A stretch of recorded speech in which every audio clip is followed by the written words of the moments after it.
How did early French travelers to Canada learn Aboriginal languages? Samuel de Champlain and other 17th century French travelers recognized the need to learn major North American languages, like the Wendat or Seneca languages. The methods in which early non-missionary travelers to New France attempted to learn Aboriginal languages are truly fascinating. These methods were less abstract and more physical and multisensory than modern ways of language learning. French and Aboriginals had to decipher each other's body language and learn nonverbal codes. This sensory journey into a new culture may have implied a subtle cultural transformation or adaptation. Sign language, pantomime, prosthetic, and ritual gestures must have been critical to cross-cultural communication. Words, phrases, and even grammatical rules were acquired through a mixture of signs, pictographs, and pantomime. Voyagers who were not involved in trade had no interest in learning to think and speak like their Aboriginal counterparts.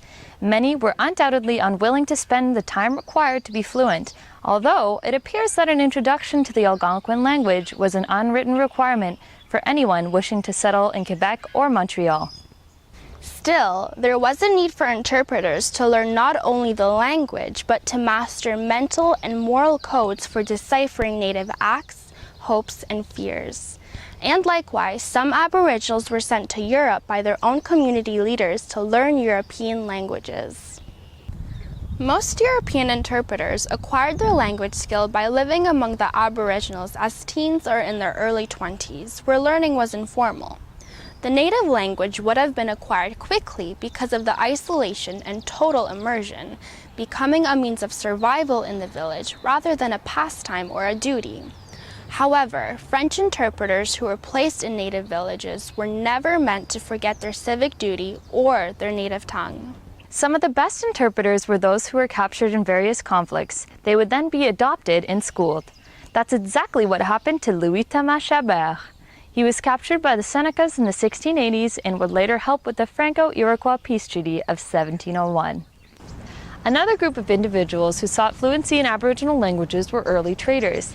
They did so with less finesse than the other types of interpreters, since their priority was seeking trade partners, and they were able to do their job without a highly sophisticated vocabulary. Most French traders were likely illiterate, and, for them, the learning of the Algonquin or Wendat language would have been an entirely oral affair. The loyalty of the interpreter was often questioned by the authority. Was the interpreter fully conveying messages to both sides, or did he simply tell them what they wanted to hear or what he wanted them to hear? Was he neutral, or was he more loyal to one side?